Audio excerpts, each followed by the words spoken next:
அந்த ரெட்டை இன்ஜின் கேட்டீங்கல்ல, அதாவது தமிழ்நாட்டுல அதிமுக இன்ஜின் இருக்கும், அதை இன்னொரு இன்ஜினை அதை சிறப்பா செயல்படுறதுக்கு மத்திய அரசுங்கிற இன்ஜின் உதவி செய்யும். இதை நீங்க வேற மாதிரி இன்டர்பிரேட் பண்றீங்க. இன்னொன்னு அவங்க திமுக தலைவர் சொல்றாரு இது வந்து டப்பா இன்ஜின். அது வந்து என்ன இன்ஜின் தெரியாது உங்களுக்கு, வித்தவுட் டிக்கெட் இன்ஜின். அது நடிகர் திரு சிவாஜி கணேசன் ஒரு மேடையில சொன்னதை நான் சொல்ல விரும்பல. அது திருட்டு இன்ஜின். அது அப்படிதான் சொல்லணும், திருட்டு ரயிலேறி வந்தோமே அப்படின்னு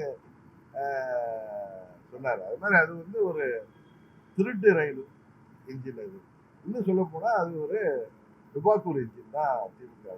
ஏன்னா மக்களுக்கெல்லாம் ஏமாற்று இன்ஜின் ஆயிருக்கு. தேர்தல் வாக்குறுதியெல்லாம் நிறைவேற்றாம மகளிருக்கெல்லாம் உதவித்தொகை தர்றான், இன்னும் 3 மாசம் தேர்தல்னு 5000 ரூபாய் கொடுத்துட்டா மக்கள் எல்லாம் இவர்களுக்கு வாக்களித்து என்று அவர்கள் நம்பிக்கொண்டிருக்கிறார்கள்.